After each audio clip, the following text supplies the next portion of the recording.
अस्सलाम वालेकुम दोस्तों, मैं Husan Khan and welcome to A to Z I. तो दोस्तों आज की इस वीडियो में मेरे पास है एक बहुत ही कमाल की चीज़ जो कि है एक आर्डिनो। तो दोस्तों आर्डिनो बहुत तरह के होते हैं, आर्डिनो नैनो, आर्डिनो ऊनो या फिर आर्डिनो मेगा।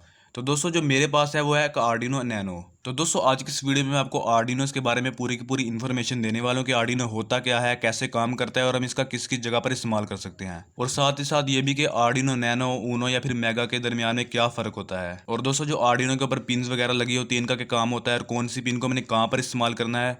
और साथ ही साथ ये देखिए दोस्तों, ये जो एलईडी इंडिकेटर्स लगे हुए हैं इसके ऊपर, इनका क्या काम होता है, ये कैसे काम करते हैं, उनको हम किस जगह पर इस्तेमाल कर सकते हैं। तो दोस्तों इस सारी की सारी कंप्लीट इन्फॉर्मेशन मैं देने वाला हूँ आपको इस वीडियो में। तो चलिए दोस्तों वीडियो को शुरू करते हैं। तो दोस्तों सबसे पहले तो बात करते हैं कि आर्डिनो असल में होता क्या है। तो दोस्तों ये जो आर्डिनो होता है ये एक माइक्रो कंट्रोलर होता है, और दोस्तों इसके ऊपर मौजूद होती है एक चिप। जिस तरह से दोस्तों अगर एक कैलकुलेटर है, इस कैलकुलेटर को हम जो भी टास्क देते हैं ये टास्क परफॉर्म करता है। तो दोस्तों अगर हम इस कैलकुलेटर को खोल कर देखेंगे तो हमें पता लगेगा इसके अंदर भी एक चिप है, और दोस्तों इस चिप के अंदर कंप्लीट प्रोग्रामिंग हुई होती है, इसके अंदर सारी की सारी कोडिंग हुई होती है कि कैलकुलेटर ने कैसे कैलकुलेशन करनी है और कैसे जो भी हम इसको टास्क देंगे उसको परफॉर्म करना है। बिल्कुल इसी तरह से दोस्तों ये जो आर्डिनो होता है इसके अंदर भी मौजूद होती है एक चिप, और दोस्तों ये जो चिप होती है इसके अंदर पहले से कोडिंग नहीं हुई होती। इसका मतलब है कि हमने इसको खुद से प्रोग्राम करना है, खुद से इसके अंदर कोडिंग करनी है, और इसको किसी भी टास्क को परफॉर्म करने के लिए हम प्रोग्राम कर सकते हैं। और इसके साथ अलग अलग सेंसर्स या फिर मॉड्यूल्स का इस्तेमाल करके हम बहुत सारे प्रोजेक्ट्स बना सकते हैं। तो चलिए दोस्तों बात करते हैं कि जो अलग अलग आर्डिनोज होते हैं इनके दरमियान में फ़र्क क्या होता है। तो दोस्तों बेसिकली तीन तरह के आर्डिनोज का इस्तेमाल किया जाता है ज़्यादातर। एक होता है आर्डिनो नैनो, आर्डिनो ऊनो और एक आर्डिनो मेगा। तो चलिए दोस्तों बात करते हैं कि इन आर्डिनोज के दरमियान में फ़र्क क्या होता है। तो दोस्तों इनके दरमियान में एक फ़र्क तो होता है इनके साइज़ का, क्योंकि दोस्तों जो आर्डिनो नैनो का साइज़ होता है वो आर्डिनो ऊनो के निस्बत काफ़ी छोटा होता है, और दोस्तों जो आर्डिनो मेगा का साइज़ होता है वो आर्डिनो ऊनो से थोड़ा सा बड़ा होता है। तो दोस्तों अगर आपने एक ऐसा प्रोजेक्ट बनाना है जिसके अंदर आपने एक छोटी सी जगह पर अपने सारे सिस्टम को फिक्स करना है, तो दोस्तों आप इस प्रोजेक्ट के अंदर आर्डिनो नैनो का इस्तेमाल कर सकते हैं, ये भी बहुत अच्छे तरीके से काम करेगा। लेकिन दोस्तों अगर आपको अपना प्रोजेक्ट ज़्यादा छोटा नहीं बनाना आपको, तो आप आर्डिनो ऊनो का भी इस्तेमाल कर सकते हैं, ये भी बहुत अच्छे तरीके से काम करता है। लेकिन दोस्तों अगर आपको काफ़ी बड़ा प्रोजेक्ट बनाना है और उसके अंदर आपने काफ़ी ज़्यादा सेंसर और मॉड्यूल्स का भी इस्तेमाल करना है, तो आप इसके लिए आर्डिनो मेगा का इस्तेमाल कर सकते हैं। तो दोस्तों ये तो बात होगी साइज की। तो इनके अंदर जो दूसरा बड़ा फर्क होता है वो होता है इनकी नंबर ऑफ पिंस का। तो दोस्तों अगर ओवरऑल देखा जाए तो आर्डिनो ऊनो और आर्डिनो मेगा दिखने में एक जैसे लगते हैं, और दोस्तों जो आर्डिनो नैनो है इनसे थोड़ा सा अलग लगता है। लेकिन दोस्तों अगर पिन नंबर में देखा जाए तो आर्डिनो नैनो और आर्डिनो ऊनो बराबर बराबर ही हैं तकरीबन। लेकिन दोस्तों जो आर्डिनो मेगा है उसके अंदर काफ़ी ज़्यादा पिन्स हैं। और दोस्तों तीसरा डिफरेंस आता है इनकी मेमोरी का, क्योंकि दोस्तों हमने इनके अंदर कोडिंग करनी होती है, इसका मतलब कुछ डाटा इनके अंदर जाकर स्टोर होता है, और उस डाटा को स्टोर करने के लिए इनके अंदर थोड़ी बहुत मेमोरी भी होती है। तो दोस्तों आर्डिनो नैनो के अंदर 32 KB की फ्लैश मेमोरी होती है और 2 KB की एस रैम होती है।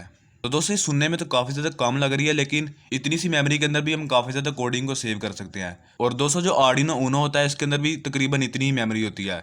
लेकिन दोस्तों जो आर्डिनो मेगा होता है इसके अंदर 265 KB की फ्लैश मेमोरी होती है और 8 KB की एस रैम होती है।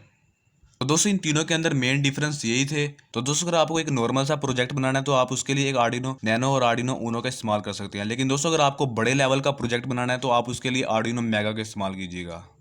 तो दोस्तों अब बात करते हैं इसकी पिन्स के बारे में।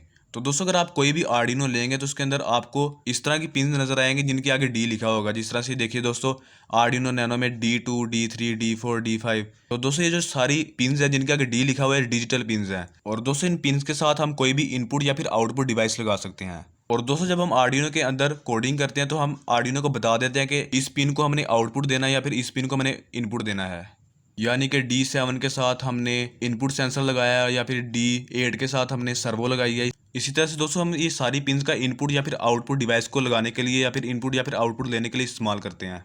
और दोस्तों जो दूसरी पिन्स होती हैं वो होती हैं एनालॉग पिन्स। तो ये देखिए दोस्तों, ये जो सारी की सारी पिन्स हैं जिनके साथ ए लिखा हुआ है, सारी की सारी एनालॉग पिन्स हैं। तो दोस्तों ये जो एनालॉग पिन्स होती हैं इनको हम एनालॉग सेंसर्स को रीड करने के लिए इस्तेमाल करते हैं, और दोस्तों साथ ही साथ हम इनको इनपुट या फिर आउटपुट के लिए भी इस्तेमाल कर सकते हैं, जिस तरह से हम इस्तेमाल डिजिटल पिन्स का करते हैं। बस दोस्तों हमने आर्डिनो के अंदर प्रोग्रामिंग करते हुए इसको बता देना है कि कौन सी पिन का इस्तेमाल हम इनपुट के लिए कर रहे हैं और कौन सी पिन का इस्तेमाल हम आउटपुट के लिए कर रहे हैं।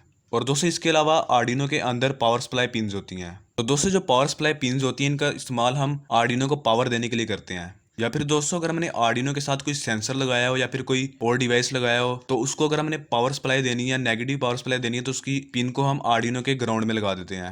या फिर अगर हमने मॉड्यूल या फिर सेंसर को पॉजिटिव पावर सप्लाई देनी है तो उसको हम VCC में या फिर V3 में या फिर हम 5V में लगा देते हैं।